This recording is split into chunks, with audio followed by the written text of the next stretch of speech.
Podcast de l'article de Souad Mekawi publié sur l'odj.ma.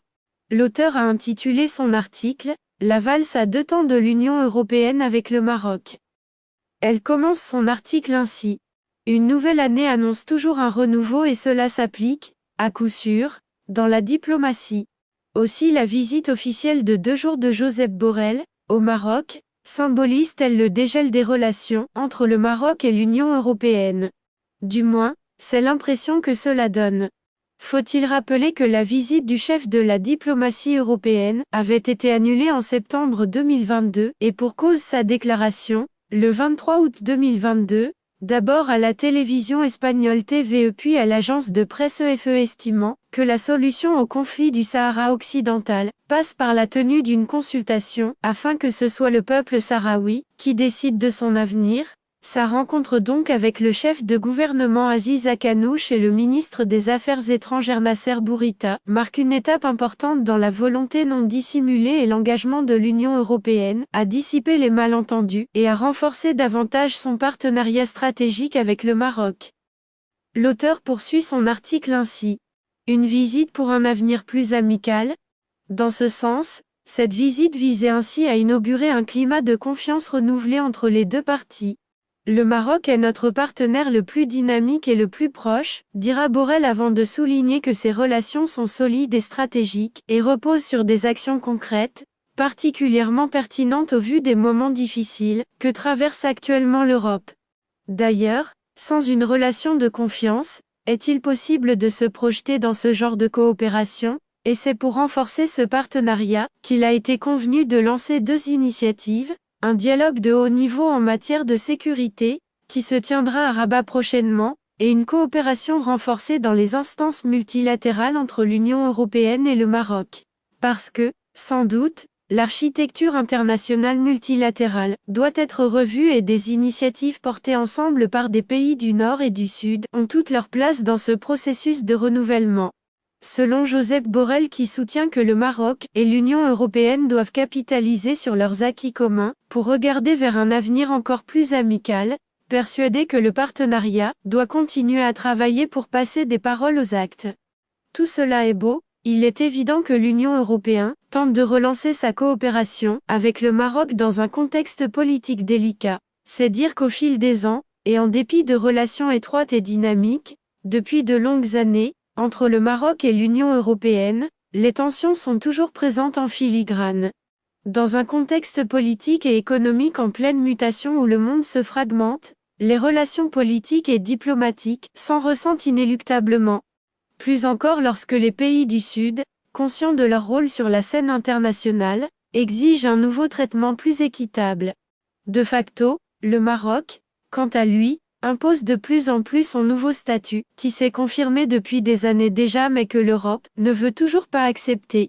D'ailleurs, sur le plan économique, énergétique, sécuritaire ou migratoire, les projets entre l'Union européenne et le Royaume se multiplient. En revanche, sur un autre plan, plusieurs dossiers assombrissent toujours la relation. Depuis que le Maroc s'est ouvert sur le monde, dans un esprit de diversification de partenaires internationaux, sur l'ensemble des continents et principalement africains, sous le leadership de Sa Majesté le Roi, cela n'a pas été du goût de certains partenaires traditionnels qui l'ont mal perçu. Dès lors, les relations Maroc-Union européenne sont ponctuées par des attaques des médias européens, notamment dans l'affaire Pegasus, sans parler des coups de griffe au sein du Parlement européen, qui impliquent le Maroc dans l'affaire de corruption.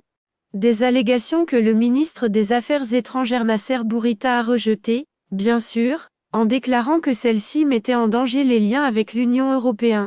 Ce partenariat fait face à un harcèlement juridique continu.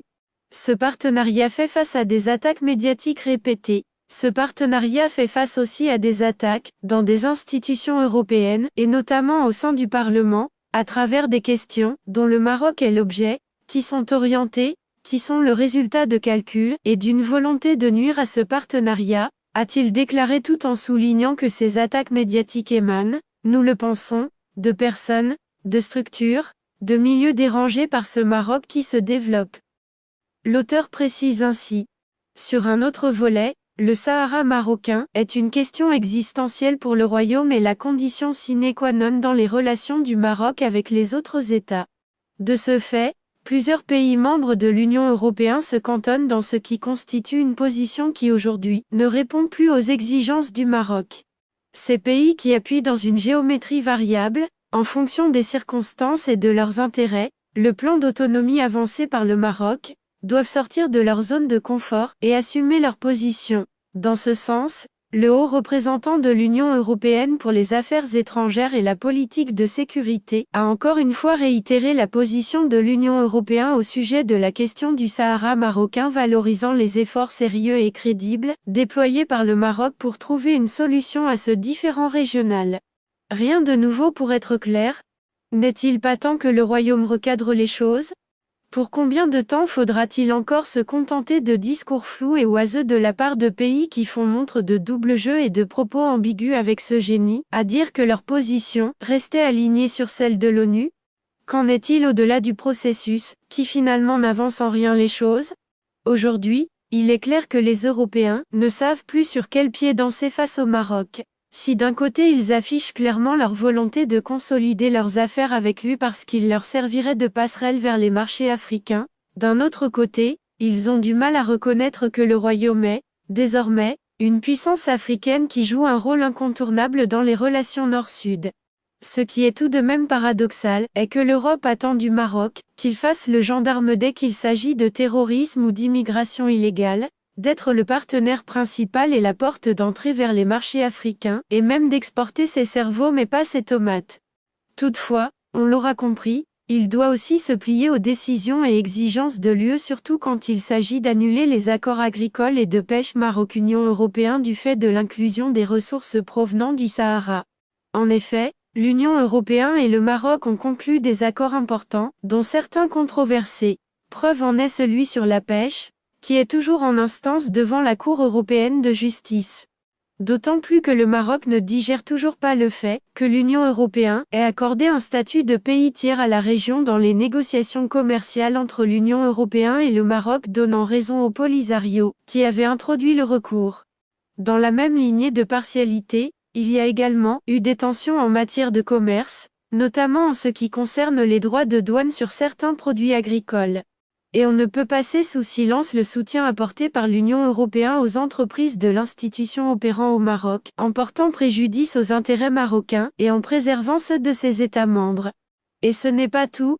Faut-il rappeler qu'après la résolution du Parlement européen, en date du 10 juin 2021, accusant le Maroc d'utiliser les migrants mineurs marocains non accompagnés comme un moyen de pression politique sur un État membre de l'Union, d'autant plus que le tribunal de l'Union européenne a annulé, mercredi 29 septembre 2021, les décisions du Conseil européen relatives aux accords agricoles et de pêche. L'UE voudrait donc continuer à agir même à rebours des intérêts du Maroc, et celui-ci devrait s'échiner et lui prêter serment d'allégeance. Et pendant qu'on y est, à quelques jours seulement de la visite de Borrell, une fausse note est venue saccader la musique ambiante. On apprend que le Parlement européen tiendra prochainement une séance plénière pour discuter des droits de l'homme au Maroc. Liberté d'expression et l'état de droit, dira-t-on. Cela relève, à l'évidence, de la fameuse carte à brandir chaque fois que l'Europe a besoin de noircir l'image du pays ou lui mettre la pression, comme si elle en tient la latitude et la légitimité exclusive. L'auteur ajoute ainsi: les enjeux sont nombreux et les responsables marocains et européens ont toujours travaillé sur plusieurs sujets d'importance capitale pour les deux parties, notamment le partenariat pour la mobilité et le contrôle des migrations, l'approvisionnement énergétique, l'agriculture, le développement durable, la bonne gouvernance, la mise en œuvre du plan économique et d'investissement inclus dans le nouvel agenda pour la Méditerranée avec des projets sur les économies résilientes, la transformation numérique sans oublier, bien évidemment, le partenariat vert et la mise en avant des opportunités économiques d'une économie plus verte et plus propre. En matière de sécurité, le Maroc et l'Union européenne œuvrent ensemble pour lutter contre le terrorisme, la criminalité organisée et les trafics illicites. Ils coopèrent également en matière de gestion des frontières et de lutte contre l'immigration illicite, sachant que le Royaume, pôle de stabilité institutionnelle et macroéconomique dans la région, est aujourd'hui incontournable, géostratégiquement parlant, étant la seule porte d'entrée vers l'Afrique. Ceci ne peut se faire que par des ajustements budgétaires correspondant à la réalité du terrain pour un enjeu de taille. Il est clair que le Maroc tout comme l'Union européenne, gagnerait à travailler ensemble de façon stratégique et coordonnée pour que ce partenariat atteigne son plein potentiel. Qu'est-ce qui devrait changer ? Il faut bien que les pays d'Europe comprennent, une fois pour toutes, que le Maroc n'est plus dans la politique des petits pas et qu'ils en finissent avec les schémas traditionnels. Comme annoncé par Sa Majesté le roi Mohamed VI dans l'un de ses derniers discours, le Sahara est le prisme à travers lequel le royaume évalue ses relations avec les autres pays. Désormais, ayant pris fait et cause de sa position et de sa politique étrangère, il exige de ses partenaires historiques, et bien entendu l'Union européenne en tête de liste, une position sans ambiguïté sur la question du Sahara marocain. Rappelons qu'à l'occasion du 46e anniversaire de la Marche verte, Sa Majesté le roi était on ne peut plus clair dans son discours, à ceux qui affichent des positions floues ou ambivalentes. Le Maroc n'engagera avec eux aucune démarche d'ordre économique ou commercial, qui exclurait le Sahara marocain, avait-il déclaré. Par la suite, le ministre des Affaires étrangères Nasser Bourita enchaînera, le 16 novembre, devant la Commission des Affaires étrangères de la Première Chambre que le Royaume doit s'affranchir de la logique de chantage qu'exerce l'Europe de temps en soulignant que tout futur accord avec l'UE devra respecter la souveraineté marocaine, comme point de départ, en y intégrant le Sahara. En somme, le monde entier doit savoir que le Maroc d'aujourd'hui n'est pas le Maroc d'hier. Le Maroc n'a pas de complexe. Un message clairement adressé à tous les États membres partenaires du Maroc. Aujourd'hui, il est urgent de repenser les fondamentaux de la relation Maroc-Union européenne, parce que les cartes sont rebattues. Est-il normal qu'en 2023, ces relations soient toujours régies par un cadre juridique signé en 1996 au moment où le monde a complètement changé ? Une nouvelle vision stratégique s'impose pour un partenariat gagnant-gagnant et surtout d'égal à égal. Or on sait bien qu'au sein de l'Union européenne, les voix et les courants sont divergents, et il est difficile voire impossible que les décisions du Parlement, de la Cour de justice, ou encore de la Commission convergent. La montée des nationalismes et des mouvements populistes au sein de l'Union européenne font qu'elle a du mal à agir de manière cohérente et à parler d'une seule voix sur la scène internationale, et plus particulièrement sur des sujets sensibles tels que la politique étrangère. Que dire alors du Sahara marocain ? Il est donc temps que les pays membres, qui veulent maintenir des partenariats avec le Maroc reconnaissent, sans ambiguïté, la souveraineté marocaine sur son Sahara du moment, que l'Union européenne ne peut pas le faire en tant qu'institution. D'autant plus que l'Union européenne est confrontée à des défis importants en matière de démocratie et de transparence surtout, en ce qui concerne la manière dont les décisions sont prises et la façon dont elles sont mises en œuvre par les États membres. En plus de la montée en puissance de nouveaux acteurs internationaux tels que la Chine et l'Inde qui ont une influence croissante sur la scène internationale et pourraient, par conséquent, concurrencer l'Union européenne sur de nombreux sujets. Les crises de l'euro et de la dette souveraine, qui ont frappé l'Union européenne, ces dernières années, ne sont pas en reste, et mettent en doute la solidité et la stabilité de l'institution sur le plan économique. C'est dans ce contexte que les relations entre le Maroc et l'Union européenne ont une opportunité de construire quelque chose de nouveau et de solide, profitant aux deux parties et basé sur un réel partenariat gagnant-gagnant, une résilience commune et une solidarité infaillible. Il est donc temps de mieux adapter les relations aux défis d'aujourd'hui et surtout au statut souverain des pays. L'auteur pose la question ainsi. Un partenariat gagnant-gagnant est-il possible ? Force est de souligner que de la visite de Borrell au Maroc, on ne retiendra pas de grandes décisions concrètes en dehors du lancement d'un dialogue de haut niveau en matière de sécurité et l'annonce d'une coopération renforcée entre l'Union européenne et le Maroc dans les institutions multilatérales. On retiendra par contre que le chef de la diplomatie marocaine a dénoncé un harcèlement juridique continu, des attaques médiatiques et des attaques au sein des institutions européennes, notamment au Parlement, à travers des questions dirigées contre le Maroc, qui sont le résultat de machinations et d'une volonté de nuire à ce partenariat. Qu'on le veuille ou non, les destins sont croisés et le Maroc et l'Union européenne gagneraient à renforcer la coopération économique et commerciale en élargissant les échanges de biens et de services tout en encourageant les investissements mutuels. Le Maroc joue un rôle incontestable en matière de paix et de stabilité dans la région. L'Union européenne, Premier investisseur étranger au Maroc, est le premier partenaire commercial du Maroc et le Maroc est le premier fournisseur d'importation de l'Union européenne, en Afrique et dans le voisinage méridional.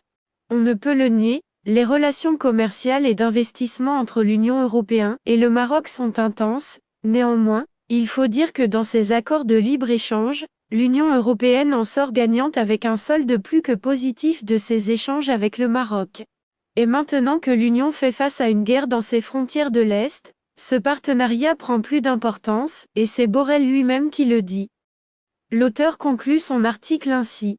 D'ores et déjà, et ce n'est plus un constat ni une révélation, mais bel et bien une confirmation, le Maroc ne transigerait plus sur la question de son Sahara ni sur son intégrité territoriale. Ce Maroc, qui dérange certains partenaires, fort de sa souveraineté et de son positionnement, est déterminé à imposer un dialogue nord-sud d'égal à égal, parce que la défense des intérêts stratégiques n'est pas valable que dans un sens.